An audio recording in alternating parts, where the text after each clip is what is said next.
Beda antara merendah di dalam konteks yang dibolehkan dalam agama dengan menghinakan diri. Bedain. Menghinakan diri seperti misalnya ngoyo kepada orang minta-minta, atau merendahkan diri ini mengalah untuk orang lain pada hal-hal yang dia semestinya lebih layak untuk melakukannya. Itu nggak boleh. Seperti misal gini, ada konteks dalam agama kita teman-teman sekalian, dalam hal ibadah kita harus mendahulukan diri kita. Ulama mengatakan sebuah kaidah penting, dalam ibadah seseorang harus mendahulukan dirinya. Misal, antum tidak boleh mengalah teman-teman sekalian kalau ibadah yang sedang kita ditawarkan ini sebenarnya kita juga perlu. Contoh kasus, saya pernah di dekat rumah,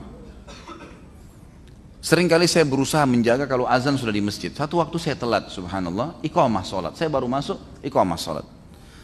Di depan masih ada di saf pertama 3 tempat kosong. Saya sedikit mempercepat langkah saya, bukan lari, karena dilarang oleh Nabi SAW, tapi saya sedikit mempercepat saja langkah. Rupanya ada beberapa tetangga melihat saya agak cepat sedikit jalan, diberikan kesempatan, silakan Pak, saya maju. Pada saat saya masuk ke saf, yang mempersilahkan saya masuk ke saf pertama tadi, dia sholat di saf kedua. Pertanyaannya, apakah ini boleh dalam agama? Padahal niatnya baik loh ya, dia mau mengalah buat saya. Jawabannya tidak boleh teman-teman. Yang boleh adalah dia masuk dulu di saf pertama, kemudian dia lowongkan buat temannya, itu boleh.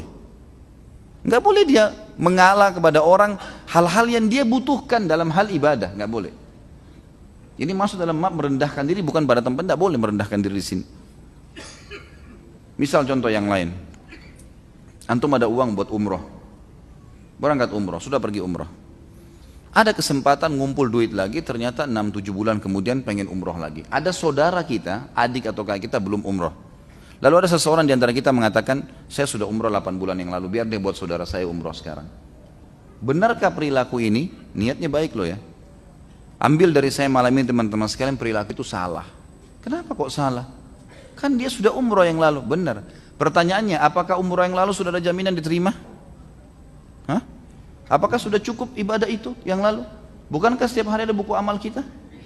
Gak bisa. Kita umroh lagi. Kalau ada kelebihan rezeki, ajak dia bersama. Itu baru benar. Letakkan pada tempatnya nih. Ya kan? Harusnya begitu. Usahakan teman-teman kita selalu hadir di setiap kantong-kantong amal soleh. Dan jangan sia-siakan itu. Contoh kasus. Saya nggak tahu pernah saya sampaikan atau tidak ini, tapi saya terlintas sekarang, saya ingatkan kembali. Kalau teman-teman lagi naik mobil, si A sama si B naik mobil sama-sama. Subhanallah, waktu si A pemilik mobil dan si B duduk di sebelahnya, berhenti di lampu merah, ada orang fakir miskin ketuk jendela, minta bantuan. Pemilik mobil si A buka kaca mobil, dia keluarkan uang 10.000 rupiah. Kira-kira kalau antum di posisi si B, apa yang antum lakukan selama ini? Hah? Paling antum bilang, oh sudahlah, kau sudah bantu sudah. Iya enggak? Hah? Benar gak ini? Ini kalau saya punya cambuk, saya cambuk nih kan. Nggak ada yang nyaut. Umumnya orang gitu. Peluang emas di depan matanya untuk masuk surga dikasih orang lain. Apa yang harus dia lakukan? Dia ikut 10.000. Ini 10.000 juga titip ya, saya ikutin. Atau dia jadi pemicu. Misal gini, fakir miskin tuh lewat, sebelum datang ke mobil, tuh orang miskin, kita bantu yuk, sama-sama. Kita dapat pahala amar ma'rufnya, dapat pahala sedekahnya. Ini enggak, ya sudah dikasih, sudahlah. Sama saja temannya masuk surga, dia enggak. Dicatat amal soleh buat temannya, dia tidak. Ini keliru ini. Kerjakan. Banyak orang begitu. Selalu bangga, teman-teman saya penghafal Al-Quran. Itu teman-teman kamu